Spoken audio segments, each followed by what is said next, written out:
So this is part 2 of a video I did last week where I think I titled it Tactical Stretching. I showed everybody how to kind of stretch and in different ways, not necessarily stretching from the perspective of stretching muscles, but it will stretch muscles, but more from the concept of understanding when you're stretched out or how you get stretched out. So that was part 1. It was kind of like a solo thing. You just worked on yourself, stuff that you could do at home. Now part 2 is gonna be how you use it in training. The idea of stretching somebody out. So let's say a punch, a kick, a grab, like how to stretch the person out. Because when you're stretched out, you're definitely more vulnerable to takedowns. So, and it's easier to put a person down. You're not as strong. So if you think of anything that you do with exercise, when you're really stretched out, you don't feel very strong.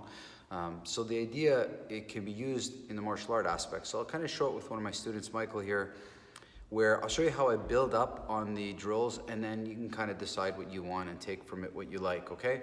So the idea is to understand how to stretch somebody out. So what I'm gonna do in this drill is I'm gonna have Michael just simply push me, and I'm gonna leave him in a comfortable distance. So you'll see him pushing me, and I'll keep him in that distance that he feels very comfortable. So hopefully you can hear this, and I'll just kind of be going back and forth.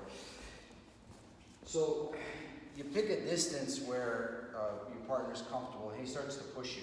And in this distance, I can see Michael is really comfortable. He's not stretched out at all. He feels totally good with what it is and what he's doing. So I don't see any shoulders, I don't see anything like that. He's just simply pushing me, and I'm staying in the ideal distance that he wants. So very slowly then, I'm gonna start to kind of move out of the way a little bit and watch how different parts of his body, in this case, I moved away a little bit and I can see his shoulder starting to reach. And as he pushes again, I move out a little bit more and I can see how knees and hips start to lean. So when you're reaching, you'll see that a light reach will incorporate your shoulder, a deeper reach will incorporate your back, and a deeper reach will incorporate the knees. So right now, I just want to observe it, okay? So I want to see it very well. So I'm going at a speed that I can see this. I'm just letting Michael push me in a comfortable place, like his ideal space. And then I'm trying to step out of that and make him reach for that to get me. And that way I can see the shoulder, the back, the knee, wherever the person locks themselves, okay? So just watch it a little bit more.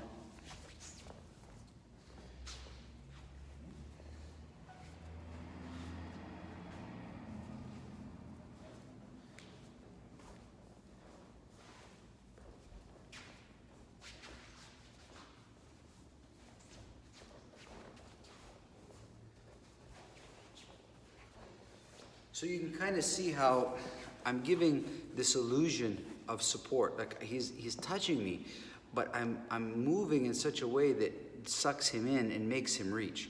And when you're reaching, you can use it to your advantage. Now this is one of the Systema principles, to give the illusion of support, okay? That it looks solid, but it's not really there. You can take it away. So now, after I move and I see that he's reaching, I'm going to try push or facilitate some sort of a takedown. And I don't want to do a takedown from a memory. I want to do a takedown exactly what I see. So where I see tension or where I see things breaking apart, I'm going to push with my other hand. So I'm usually going to find, like if he's pushing this shoulder, I'll try to do it with this hand or something. And try to see if I can, based on how stretched out he is, put him down. And if you have to work hard at it, he's not stretched out. If you're stretched out, it's easy to put a person down. So if not, then he's not stretched out. So just any push from any direction, I'm gonna make him stretch. I'm gonna try to push him and get him to go down with, I would say, 1/3 of my power. It should be easy, okay? Watch.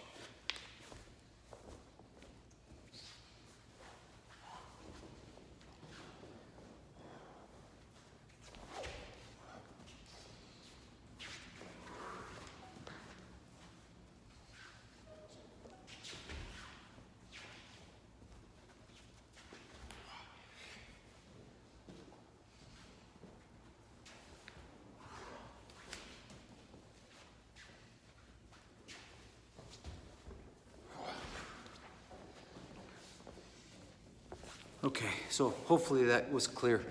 So as he was reaching, I rotated or I stepped back or I sucked him in, and I placed very, very little effort on top of him to facilitate a takedown because he's so stretched out, it wouldn't take much, okay? So now that's just with pushes, and if you simply close your fist, it's a punch. It's not that big of a deal. Now we're gonna try it with kicks as well. So he's gonna start to push me with his legs, okay? And I'm gonna stay in his ideal place, like where he really feels the happiest to kick me. So that sweet spot of a kick, right? So I'm gonna stay there, and then, let him do it for a little while, and then I'm gonna start to stretch him out. And exactly like the arms, I wanna feel, and I wanna feel that ideal space that he is vulnerable to a leg sweep or collapsing of the hips or something that makes him really stretched out, okay? Just watch it.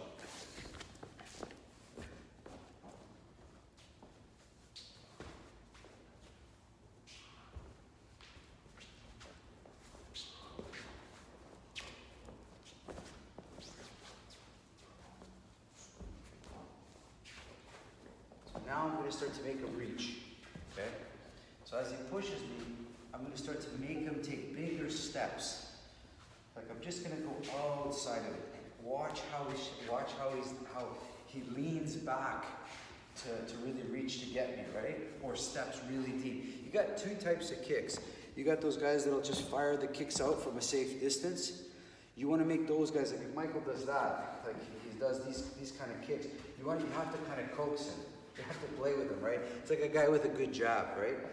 If you get the guy that's got a truly committed kick, you make him take a big step. So if he's got a really committed step, you make him take a big step, okay? So these are the two types of kind of kickers you have, guys that will sit back and pepper you, or a guy that just gonna kick the whole door down. It doesn't really matter. You still gotta coax them to stretch out. It's not easy. I'm not saying it's gonna be easy. It's not the only thing. It's just an idea of how to work against somebody in the easiest way. You give them the idea that you're there, and then you slowly take that away in such a way that he still thinks he can get you, and you bring him to an uncomfortable place. So as Michael does this and I move out of an uncomfortable place, I'm gonna try to place my hands or my legs in a place to take him down, again, with a third of my power. I shouldn't be using a lot of power if I'm doing this right.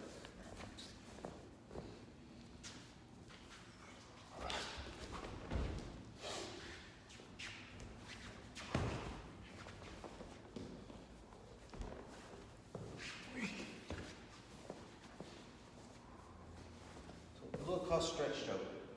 You can see, it's hard to see. Just look at his position if I remove myself. That whole leg is stretched out. This whole back is stretched out. And I've fit it in right here. All I have to do is literally touch my toes, and away he's gonna go.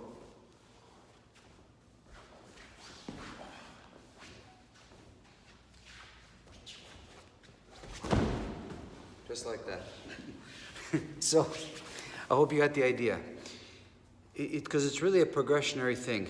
There's no right or wrong. It just, this stuff really rewards accuracy, okay? If you're making the person stretch and you're accurate, it's gonna work. Don't try to be right or wrong. It's a field drill. And you watch a lot of the really good Systema guys out there, they're doing this. It's really, really good, but you gotta work at it. It's not something that comes in a couple of days. Practice stretching people out. You can do it in so many ways, okay?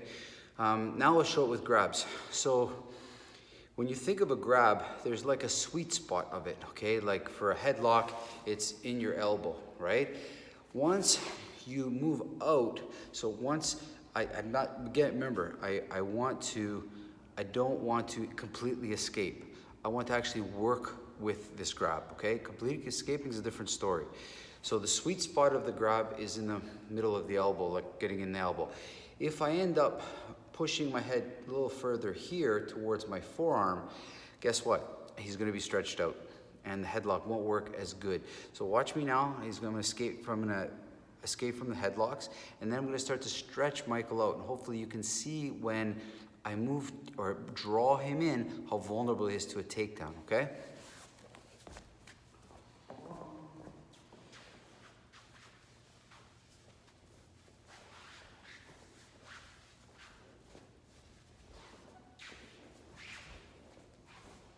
So as you can see, there's the sweet spot. The elbow is on my neck and he's just gonna pull in, right?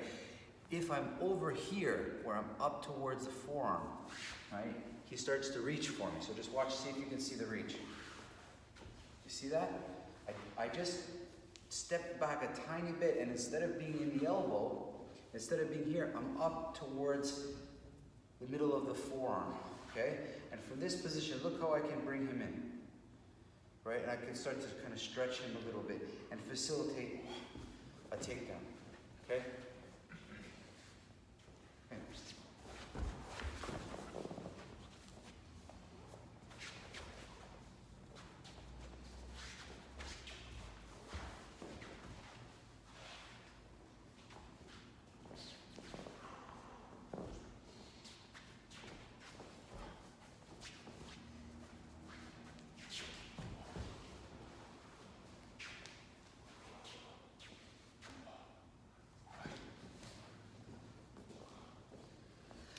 Hope that's clear, guys. I don't want this to be a hugely long video. Just want to give you guys some ideas. Main objective is not for you guys to copy me, just to give you some ideas to think about, okay? I've been working with this concept for a while at Fight Club, where if you know how to escape, like you know how to escape from a headlock, you know how to escape from a punch, you know how to escape from a kick, that's great. Now, try to work with that. So instead of escaping, work with it. Instead of running away, understand this thing that you're worried about. So instead of completely moving my head out of the way from a headlock, I'm just gonna allow the person to grab my head, but not the way they want, not where they want. I'm gonna allow them to touch me with a punch or a kick, but not the way they want. It's not gonna be in the sweet spot, and that's what I want. I wanna work with the punch, kick, or grab. I don't just want to escape. Working with it is much more difficult, and it's much higher level of skill, okay? Beating people up is easy, guys. Controlling them and working with them is much harder, okay?